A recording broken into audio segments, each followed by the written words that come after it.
Katatapos pa lamang ng mga nakakatakot na pagbubunyag ni Senator Amy Marcos laban sa kanyang kapatid ni si Pangulong Bongbong Marcos Jr. tila mas malala pa raw itong pangalawang tell-all na kanyang ibinunyag sa tunay na katawan ni BBM.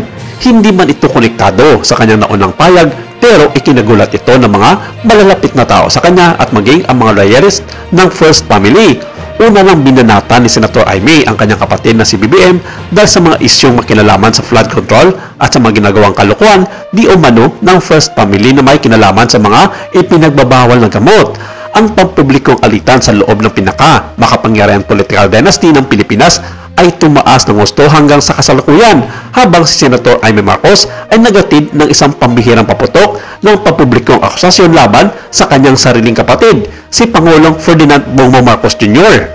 Sa kanyang pagsasalita sa napakaraming tao sa Kirinigulansan sa ikalawang araw ng anti-corruption rally ng Iglesia ni Cristo, iginiit ng senadora na gumagamit ng droga ang nakaupong Pangulo.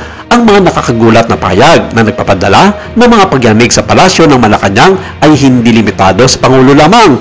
Pinalawak ni Senator Amy ang kanyang pag-atake sa pagsasabing lumala ng gusto ang dependency ng Pangulo dahil gumagamit din sa First Lady Lisa Araneta Marcos ng droga. Hindi pa dito nagtapos ang kanyang tell-all tungkol sa kademonyohan ng kanyang kapatid, Manugang at Bayaw, dahil itong araw ng Martes.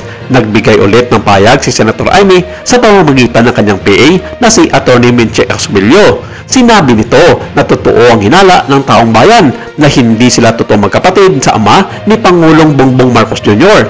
At ayon kay Escobillo, tanging si dating unang ginang Imelda Marcos lamang ang makakasagot sa buong kwento tungkol sa katauhan nilang dalawa ni BBM.